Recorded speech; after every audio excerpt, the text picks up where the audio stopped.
Hello everyone, welcome to my new vlog. आप सब लोग कैसे हो? मजे कर रहे हो? नहीं कर रहे हो तो करो यार। आज का व्लॉग बहुत ही ज्यादा इंटरेस्टिंग होने वाला है। इतना मजा आएगा ना गाइस, मतलब आप बिल्कुल भी स्किप मत करना इस व्लॉग को। बहुत ही ज्यादा इंटरेस्टिंग व्लॉग होने वाला है।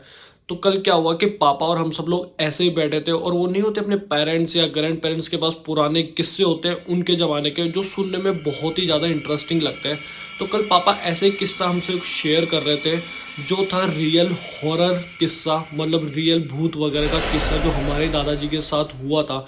और गाइज लिटरली वो सुनने में इतना ज़्यादा इंटरेस्टिंग लग रहा था ना, तो मैंने सोचा कि क्यों नहीं वो किस्सा अपनी यूट्यूब फैमिली के साथ शेयर किया जाए। और भाई मैं रियल हिट के पॉडकास्ट भी फॉलो करता हूँ, जो काफ़ी हॉरर रिलेटेड पॉडकास्ट बनाते हैं, रियल स्टोरीज होती है, तो भाई बहुत ज़्यादा सुनने में मज़ा भी आता है ऐसा किस्से। तो चलो पापा को बोलता हूँ एक बार आप लोगों के लिए वो किस्सा वापस से शेयर किया जाए। और प्लीज़ सच्ची बोल रहा हूँ, स्किप मत करना, बहुत ही ज़्यादा मज़ा आने वाला है।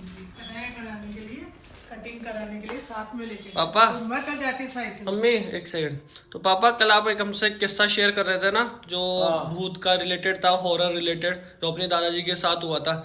तो एक बार वो यूट्यूब ऑडियंस के लिए वापस से शेयर करो, अच्छे से बताना प्रॉपर। गाइस अब है ना ढंग से सुनना, पापा किस्सा बताने वाले हैं। पापा आप स्टार्टिंग से बताओ कि कहाँ का किस्सा था, कौन था और कैसे क्या हुआ था। ये क्या है कि एक फतेहपुर से आगे गांव पड़ता है रोसवा।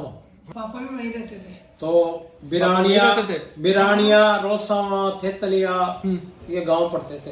हम जाना आना रहता था। हाँ।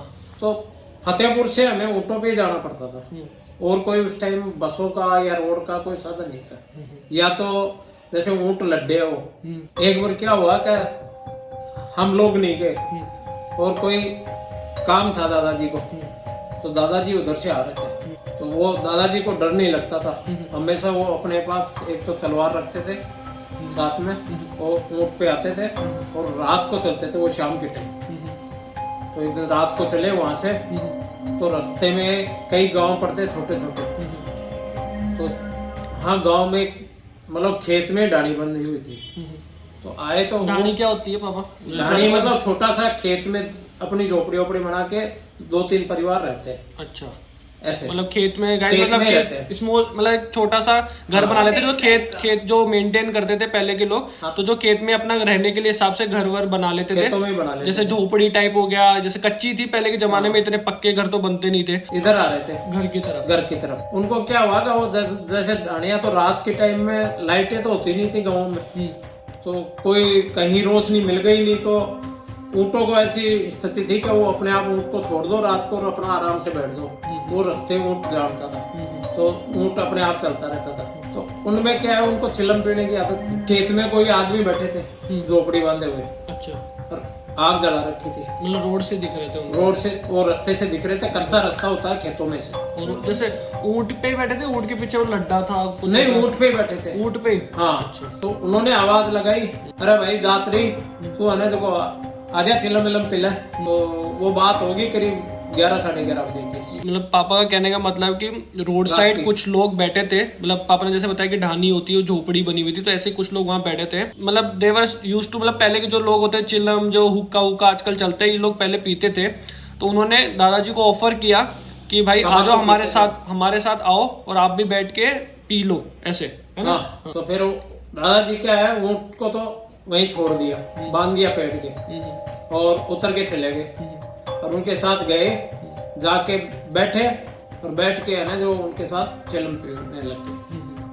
बोले कौन सा गांव है, और पूछो रोसवा का। बोले सेठ जी हो, अच्छा बढ़िया को हो। तो बोले एक ही गांव में एक ही मकान है हमारा, बढ़िया को। तो चिलम विलम पी ली, पीर बटे से ऊँट पे बैठ पाछा चाल लगा। तो बटे से आधा किलोमीटर आया होगा, तो एक औरत कुआं पर खड़ी, 2 मटका साथ में लिया रात के टाइम में। तो भी टाइम बाद मटका लिए खड़ी, तो बा आवाज लगाई, ओ जाना वाला अजी माना मटको ऊंचा दो। तो एक मटको तो नहीं, सिर पर एक ऊंचा दो। ऊंचा दो मतलब होता है कि मतलब ऊपर रख दो, मटका सर पे रख दो। मटके के ऊपर मटका, मटके के ऊपर मटका। दादाजी क्या किया कि उतर के और उसको मटके को उसके सर पे रख दिया, दूसरा मटका, और चलने लगे। तो उनके पीछे कोई जैसे ऊँट को चलने नहीं दे रहा हो, और पूंछ पे है ना कुछ बांध दिया ऊँट के। तो ऐसे देखे तो वो देखते देखते है ना, जो देखा तो पीछे कोई बकरी बंधी हुई है ऊँट की। अच्छा। पूंछ के। और वो औरत थी जो और वो औरत अपनी आगे जा रही। वो जा रही, मतलब वो है। हाँ, दादाजी ने क्या किया कि वो देखा क्या बात है, ये बकरी कहाँ से आ गई। तो उन्होंने वो तलवार से ऐसे किया तो वो रस्सी कट गई उसकी। तलवार थी दादा। दादा तलवार लेके चलते थे। हाँ। तो उस तलवार की वजह से उनको कोई नुकसान नहीं हुआ। वो तो कट गई, फिर पीछे मुड़ के देखा तो औरत मतलब ऐसे लगी कि आकाश के उड़ गई, और उसके पैर उल्टे पैर थे, मतलब ऐसे बड़ी हो गई height बड़ी में। हो गई हाइट में। और पैर थे जो उल्टे थे, जैसे पंजे अपने सामने होते हैं तो पंजे पीछे की साइड थे उसके। और इतने अंधेरे में। हाँ, और अंधेरे में दिख रहे उसके पैर एकदम आराम से। दादाजी ने वहां से ऊँट को दौड़ाया।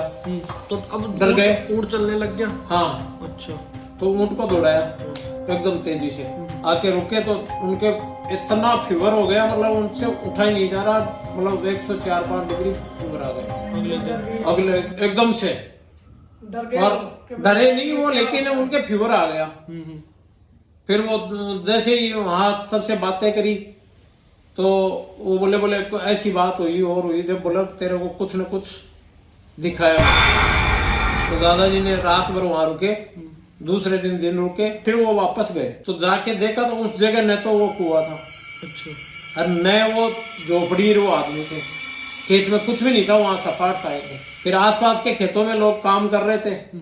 जब उनको पूछा, बोले भाई क्या बात थी, यहाँ कोई यार रात मैं कल गया था तो यहाँ से एक झोपड़ी थी, एक कुआं था, मैंने औरत को मटका चढ़ाया था। और जब उन्होंने बताया, बोले भैया ये तो तेरी किस्मत बढ़िया थी, तू बच गया।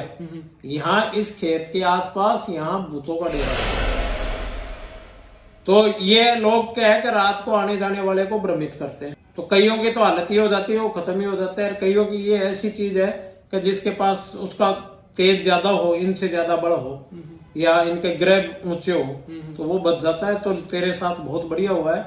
फिर उन्होंने जाके रोसावा अपने गांव में भी बताया, तो वहां भी गांव वालों ने कहा, बोले हमने भी 1-2 बार वहां ऐसी चोट हुई है हमारे साथ। गाइस ऐसी मतलब हुई ये थी। चीजें मतलब ये रियल एक्चुअल में चीज है। रियल में होती रियल है में। कि ये पहले के जमाने में इतनी ज्यादा होती थी, क्योंकि अभी तो आप देखोगे तो इतनी ज्यादा लाइट्स वगैरह सब जगह फैसिलिटीज होती है, व्हीकल्स खूब चलते रहते रोड पे, लेकिन पहले इतना ज्यादा नहीं चलता था, क्योंकि कोई लोग अफोर्ड ही नहीं कर सकते, गाड़ियां वगैरह थी ही नहीं।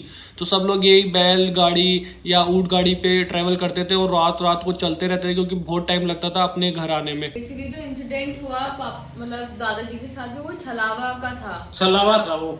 क्योंकि ये और ये रियल में होते हैं, ऐसा नहीं है कि जहाँ आप सब अब मानते तो हैं कम हो अपन। गए, पहले बहुत होते थे। पहले तो बहुत ज्यादा होते हैं। ऐसी चीजें बहुत होती और थी। गांव में अभी भी होती है, अपन को नहीं पता चलती। जो शहरों में ज्यादा रहते हैं वो लोग अपनी लाइफ में बिजी रहते हैं, लेकिन गांव में अभी भी ये चीज फील होती है, क्योंकि वहाँ पे सुनसान ज्यादा रहता है। और वैसे बोलते ही है यार कुछ मीठा खा के नहीं निकलो, ये नहीं करो, खुले बाल नहीं निकलो। दूसरी बात ये होती है कि जहाँ पॉजिटिव एनर्जी है वहाँ नेगेटिव एनर्जी भी, ये साइंस भी मानता है। ऐसा नहीं है कि अगर साइंस ठुकराता है इस चीज़ को।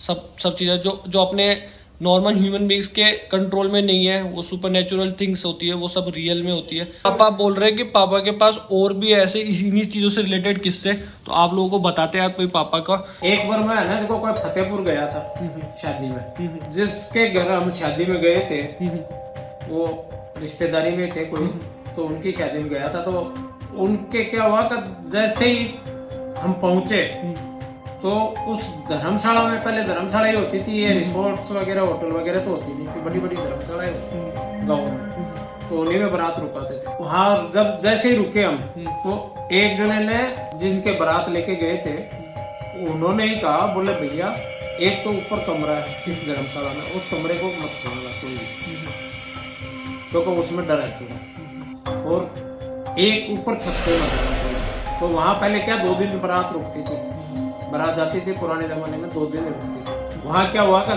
सब बाराती रुक गए, लेकिन कुछ बाराती ऐसे थे जिनको क्या सब तरह के होते हैं, कोई शैतानी करने का, मजाक करने का मूड होता है और होता है। उन्होंने क्या है कि जैसे ही है ना जो खाना उना खाया, तो उसमें से 1-2 बारातियों ने ऐसे 2-3 जनों को भरमा दिया, बोले चलो रे अपन घूमने चलेंगे। तो मैं भी उनके साथ जाने को इच्छुक हो गया था। फिर मैं तो थोड़ा सा बाहर निकला और वापस आ गया। क्या जो आदमी बैठे थे उन्होंने पीछे है ना जो ऊपर चले गए छत पे, तो छत पे चले गए तो वहाँ पीछे थोड़ी दूर आगे है ना जो ऐसे लोग बाग बैठे, और वहाँ कोई दूसरी शादी हो रही हो, ऐसे शादी मतलब शादी हो रही हो, और आग वाग जल रही और नाच गाने हो रहे, डांस वांस हो रहा छत पे बाहर। मतलब उस धर्मशाला के पीछे ग्राउंड था खूब बड़ा, तो उसमें उधर तो लोग बाग ऐसे देखने चले, ऊपर से देख रहे खड़े खड़े, तो किसी ने आवाज लगाई, बोले आप भी आ जाओ, शादी हो रही है, आ जाओ। नीचे उतर के आए, अब नीचे उतर के आए, जो ही आए ना उनके सबके फीवर हो गई, और कईयों की हालत तो ऐसे हो गई वो जैसे पागल होते हैं, या नाच डांस कुछ हो गया हो उनमें। फिर वो घर वालों को उनको बुलाया, उन्होंने कहा बोले तुम कहाँ गए थे? बोले हम छत पे चले गए थे। बोले यार तुम्हारे को कहा था छत पे मत जाना तुम लोग। तो ऐसा कांड हुआ। फिर उनको है ना जो 2-3 जने तो वो फीवर ही हुई थी, लेकिन 2 जनों में ऐसी हालत हो गई कि उनके लिए वो तांत्रिक को बुलाना पड़ा। लोग कैसे क्या कर रहे थे वो क्या तो वो ऐसे रिएक्शन जैसे किसी को डरा रहे हो या नाच रहे हो, मतलब अपने कंट्रोल में नहीं रहे। फिर दूसरे दिन सवेरे है ना वापस गए, दूसरे दिन वहीं थे, तो लोगों ने फिर खाना वाना खा के फिर देखे क्या पीछे देख के आते हैं क्या, तो वो धर्म ऊपर तो नहीं गए, लेकिन पीछे से जाके उधर देखा तो वहां तो कुछ ही नहीं है, आंकड़े के पेड़ उगे थे और कुछ नहीं था। और उनको लग रहा था कोई शादी हो रही है, और वहाँ शादी हो रही है। और लोगों ने फिर पूछा उधर, जब वहाँ एक पीपल का पेड़ भी था, फिर वो आसपास के लोगों ने भी, घरों वालों ने कहा, बोला भैया यहाँ कई बार है ना मीठा खा के जो आदमी आता है उसके लिए परेशानी हो जाती है, और यहाँ कोई भी इस धर्मशाला में रुकता है वो ऊपर नहीं आता है, देखता भी नहीं है ऊपर। ऐसी घटनाएं बहुत सी होती है कई जगह। ये पहले फतेहपुर साइड में इधर तो बहुत ज्यादा थी, गाँव में बहुत ज्यादा होती थी। मतलब यार ये किस्से जो होते हैं ना अपने पेरेंट्स लोगों के या पुराने जमाने के ग्रैंड पेरेंट्स वगैरह जो बताते हैं, रियल किस्से होते हैं भाई, इतने ज़्यादा सुनने में मज़ा आता है इनको, वो इतना ज़्यादा रियल होता है। और रियल में ये चीज़ें पहले हुआ करती थी, ऐसा नहीं है कि नहीं होती, अपन पूरा नेगलेक्ट नहीं कर सकते इन चीज़ों को। जैसे भाई सब लोग बोलते हैं कि यार मीठा खा के कहीं बाहर नहीं जाना चाहिए, ज़्यादा परफ्यूम लगा के रात को नहीं निकलना चाहिए, और बहुत सारी जगह ऐसे होते हैं कि ज़्यादातर मतलब बॉयज़ या जेंट्स लोग होते हैं जो कहीं पे भी 1 नंबर कर देते हैं, मतलब किसी भी पेड़ पे या कहीं खाली जगह पे, तो बोलते हैं कि यार ऐसे जो मतलब जिन आत्माओं को मुक्ति नहीं मिली होती वो घूम रही होती है, और आप उनकी फीलिंग्स को, इमोशन को हर्ट कर देते हो, तो वो भी होता है कहीं पे भी करो तो भाई ऐसे मत नहीं करना चाहिए, और करो तो भी अगर गलती से कहीं हो भी जाए ऐसे आपसे अनजाने में गलती, तो आप उससे माफ़ी मांग सकते हो कि वहाँ पे कोई भी एंटिटी हो तो भाई हमको माफ़ करना। आयशी तुम्हारे क्या थॉट्स है जो पापा ने आज किससे बताया, मतलब क्या तुम्हारा बिलीव है, तुम मानती हो कि नहीं चीज़ों में? मैं तो भाई डेफिनेटली मानती हूँ, क्योंकि अगर पॉजिटिव एनर्जी है तो भाई नेगेटिव एनर्जी भी होती है, और जहाँ अगर लोग बोल रहे कि यहाँ पे कुछ हुआ हुआ है या फिर यहाँ पे इस जगह जाना सेफ नहीं है, तो मान लेनी चाहिए बात, मतलब। और जिसके साथ एक्सपीरियंस हुए हैं तो ऑब्वियसली बात है, उनको तो पता ही है कि क्या होता ही है। ये फेक नहीं है, असलियत है, ये रियलिटी। और आपने तो बोल रहे हो कि आपके पास तो है 1-2 चीज़ जो आपने खुद ने भी फेस करी है ना मम्मी, पर वो बता नहीं सकते अपन अभी, पर आपने रियल में आपने खुद ने फेस किया ये, मतलब महसूस किया हुआ है आपने, रियल में देखा है, मतलब आपको दिखा है आंखों से उसी जगह में, और कहीं नहीं दिखा मुझे। हाँ। और जैसे मैंने बताया कि जहाँ भाई अपन भगवान वगैरह को मानते हैं, पॉजिटिव एनर्जी है तो कहीं ना कहीं नेगेटिव एनर्जी भी मौजूद होती है। तो आप एज ए स्टोरी सुन लेना इसको, लेकिन ऐसा कुछ इतना ज़्यादा दिमाग पे मत लेना कि भाई कुछ ज़्यादा सोचो इस बारे में। लेकिन भाई मज़ा आया सुनने में। आप लोगों को कैसा लगा कमेंट में बताना, और आप लोगों के पास भी कोई ऐसी स्टोरी हो तो मेरे साथ शेयर कर सकते हो कमेंट में, या मेरे को इंस्टाग्राम पे भी DM कर सकते हो। मेरा इंस्टाग्राम हैंडल है iNikhil Maheshwari के नाम से। और अभी तक की वीडियो अच्छी लगी हो तो लाइक करना और मेरे चैनल को सब्सक्राइब करना ऐसे ही मोर इंटरेस्टिंग ब्लॉग्स के लिए। देखो यार मैं आप लोगों की कितनी मेहनत करता रहता हूँ, नए नए टाइप के कंटेंट सोचता हूँ कि क्या आपको अच्छा लग सके, कि आप लोगों को मैं दिखाने की कोशिश करता हूँ, बताता हूँ व्लॉग में जो भी वैल्यू देता है, या फिर कुछ एंटरटेनमेंट फैक्टर ऐड करने की कोशिश करता हूँ। तो प्लीज़ उसके लिए एक सब्सक्राइब कर देना और मिलते हैं, बाय बाय।